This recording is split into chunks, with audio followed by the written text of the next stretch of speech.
Olá, juventude! Na encíclica, o Papa propõe uma reflexão sobre a relação profunda existente entre todas as criaturas do nosso planeta. Ele diz assim: proponho que nos detenhamos agora a refletir sobre os diferentes elementos de uma ecologia integral, que inclua claramente as dimensões sociais e humanas. E no capítulo de hoje vamos lançar um olhar justamente sobre esse aspecto de uma ecologia integral, chamando a atenção para a questão de que todos os seres vivos, animais e plantas, pertençam ao planeta Terra de forma integral. Olá, rapaziada da PJNP. Vamos prosseguir aqui no nosso momento de formação, então, agora abordando a questão do capítulo 4 da Laudato Si, que fala da chamada ecologia integral. Ecologia a gente já ouviu falar muitas vezes, né? Esse cuidado com o ambiente que a gente vive. Mas o Papa Francisco vai dizer que essa ecologia da gente tem que ser integral. O que significa isso? Significa que ela deve atingir todas as dimensões da vida da gente. Por isso que mais à frente, no outro capítulo, vai dizer que a gente precisa de uma conversão ecológica, no sentido de que a gente precisa crescer no entendimento que a gente tem de ecologia, para a gente poder crescer nas práticas, para que as coisas possam produzir frutos. Senão nós vamos ficar só no discurso e nós vamos perder a batalha para a destruição do meio ambiente que a gente vive. O que ele diz? Esse capítulo 4 começa no número 137 da Laudato Si.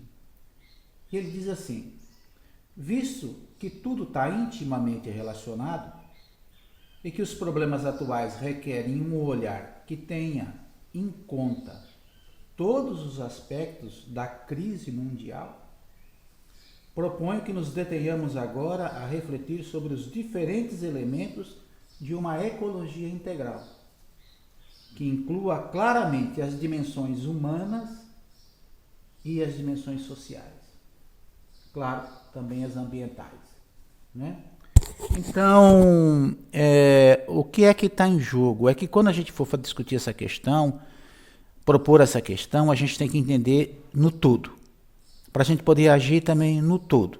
Tem coisas que estão mais perto da gente, tem coisas que estão mais longe, mas a gente tem que tentar entender o todo e agir sobre o todo. Então ele vai começar falando aí no número 138 de uma ecologia que seja ambiental, que seja econômica, que seja social.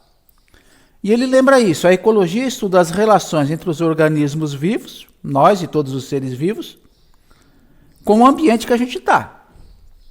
Se a gente está numa cidade, se a gente está na Caatinga, se a gente está na Amazônia, se a gente está na beira de um rio, a nossa relação de todos os seres vivos com aquele ambiente que a gente está ali próximo dele, né? No 139, ele diz assim: quando falamos de meio ambiente, fazemos referência também a uma particular relação, a relação entre a natureza e a sociedade que a habita. Nós, pessoas humanas, somos as responsáveis pelo ambiente que a gente habita.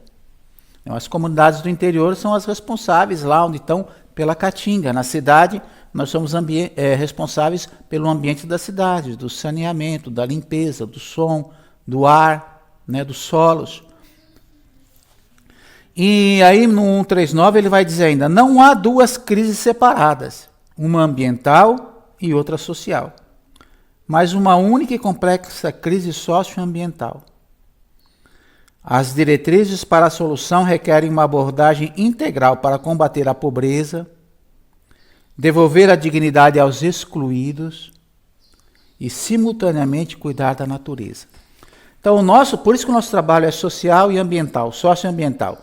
Porque, por exemplo, quando nós estamos na Caatinga construindo as cisternas, fazendo a captação da água de chuva, ao mesmo tempo que a gente está cuidando do ambiente, no sentido de cuidar da água, reter a água, guardar a água, como diz a música que eu fiz lá atrás, ao mesmo tempo a gente também está cuidando das pessoas. As pessoas vão beber uma água mais limpa. Se eu capto água de chuva para produzir, eu estou respeitando o ciclo da natureza que ofereceu aquela água, e ao mesmo tempo eu estou pensando nas pessoas que vão poder produzir com aquela água.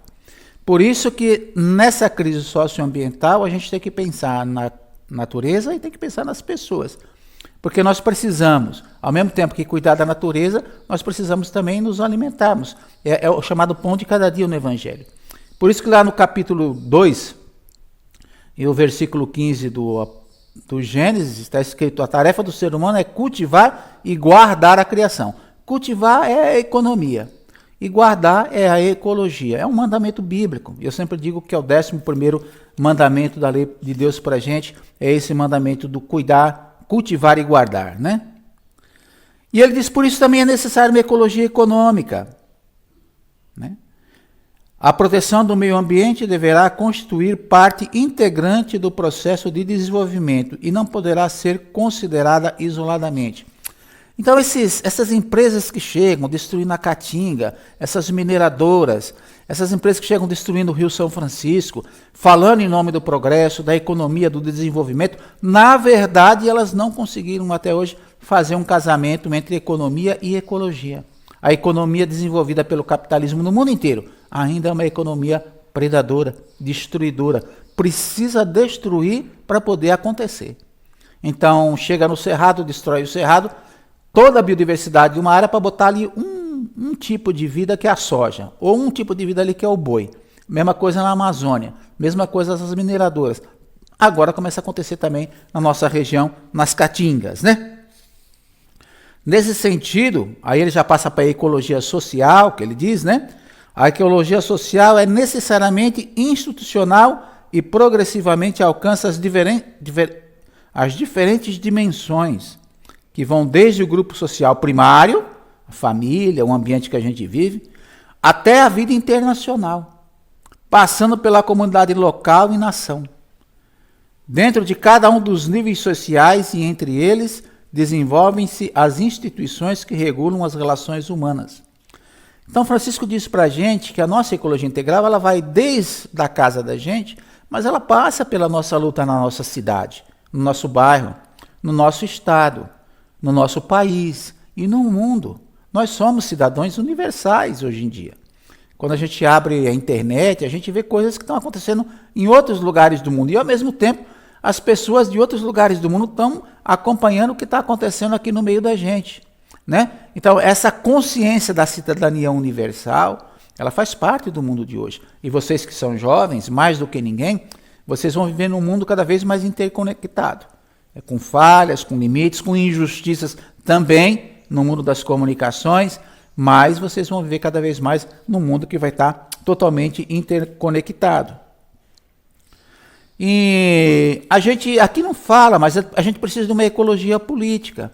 Não adianta a gente fazer os nossos cuidados como pessoa, como comunidade, se a prefeitura, se o Estado, se o governo federal vem com políticas que são destruidoras e depredadoras. Nós estamos assistindo isso agora na Amazônia, né? Uma ecologia que seja jurídica. Nós precisamos de um conjunto de leis também que defendam o ambiente, defendam as pessoas. Na Amazônia agora estão destruindo a legislação que protegia as reservas, para quê? Para a entrada do capital, entrada das mineradoras, entrada dos garimpos, entrada da soja, do boi, das madeireiras que vão para fazer dinheiro com madeira viva. Tudo isso é um processo que a gente precisa dessa ecologia integral, precisa de uma ecologia social, precisa dessa ecologia política, das políticas, precisa da ecologia jurídica, precisa da ecologia ambiental, né? E ele vai falar de uma ecologia muito importante que é a cultural. A gente precisa adquirir hábitos, costumes, né? Que, independente das leis, a gente aprenda a cuidar das coisas da gente, como país, como povo e como pessoa também. Por isso é importante essa última dimensão que ele fala, que é a chamada ecologia do cotidiano.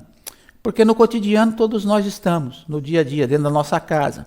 Ele fala do cuidado com a casa, manter a casa limpa, né? O cuidado com a água que você gasta dentro de casa, o cuidado com a energia. Andando muitas vezes pelo interior, eu ficava impressionado que às vezes uma casa muito simples, às vezes muito pobre mesmo, mas tudo muito bem limpinho, tudo bem varrido, pessoal botando árvores na frente, botando plantas, né? Dentro de casa aquelas panelas muito bem areadas, e dependuradas na parede, tudo isso indica uma cultura do cuidado, uma cultura da limpeza, uma cultura de um ambiente bom e agradável. Às vezes o ambiente é muito simples, mas é muito agradável, porque você tem ali plantas, você tem árvores, né? Em outros lugares não dá para colocar isso. Mas aqui na nossa região, sobretudo no interior, e grande parte das casas, a gente tem como melhorar. E isso também no nosso bairro, o meio-fio, né? Não ir jogar lixo no terreno alheio, não ir jogar o lixo na calçada vizinha, o descarte dos materiais, o descarte do lixo, o trato com as coisas, tudo isso são desafios do cotidiano que nos ensinam e nos dão uma cultura da gente a preservar também aquilo que é mais amplo, que passa pela luta social de um país, do mundo inteiro, como tanta gente fazendo, né? Então nós somos obrigados a olhar a ecologia como um todo, né? E fala ainda numa ecologia humana. O que é uma ecologia humana? É o cuidado com as pessoas, né? Primeiro um cuidado consigo mesmo, né? Veja lá o que você bebe, veja lá o que você come, né? Veja lá se você usa droga, se você usa cigarro, né? O cuidado com o próprio corpo, um cuidado saudável, não precisa ser essas coisas que estão aí, mas também é um cuidado com o outro. Se você tem pessoa doente em casa, pessoa com deficiência, pessoa idosa, né? Tudo isso exige esse cuidado com a pessoa humana. Para Francisco, essa ligação do todo redunda também no cuidado com as pessoas, né? Então, e também, viu gente, no mundo que a gente está, cheio de ofensas, de agressividades, de violência, inclusive nas redes, nas internets, nas igrejas, né? Esse cuidado também com o que a gente fala, com o que a gente escreve, com o que a gente publica, tudo isso faz parte desse respeito de uma ecologia humana, né? Uma ecologia do mundo digital, vamos dizer assim, isso implica também para nós. Eu queria terminar aqui cantando uma música que é de uma poesia que está na internet, que é atribuída ao Papa Francisco. Eu não sei se mas eu fiz uma melodia em cima, porque ela diz dessa ligação de tudo com todos, e do cuidado e do carinho de cada um para com o outro. A música diz assim: os rios não bebem suas próprias águas, as árvores não comem os seus próprios frutos, o sol não brilha para si mesmo, e as flores não exalam seu perfume para si. Viver para os outros é uma lei da natureza. A vida é boa quando você está feliz, mas a vida é muito melhor quando os outros estão felizes por causa de você. E aqui então, né, eu vou pegar o violão aqui, eu deixo um abraço para todos vocês, parabenizo pela iniciativa do curso, e que ele possa produzir frutos e flores, né, na vida de vocês todos, que vão levar essa bandeira para frente. Um abraço.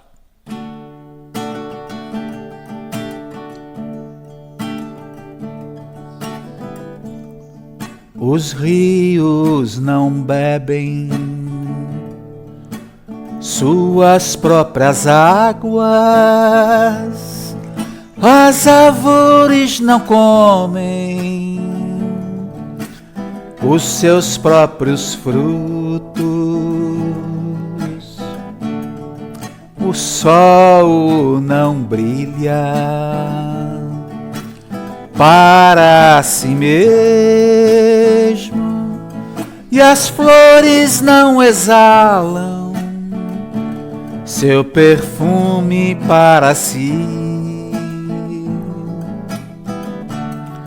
Viver para os outros é uma lei da natureza. A vida é boa quando você está feliz, mas a vida é muito melhor quando os outros estão felizes por sua causa. Por sua causa,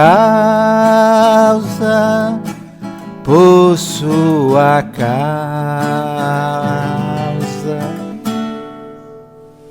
Paz e bem.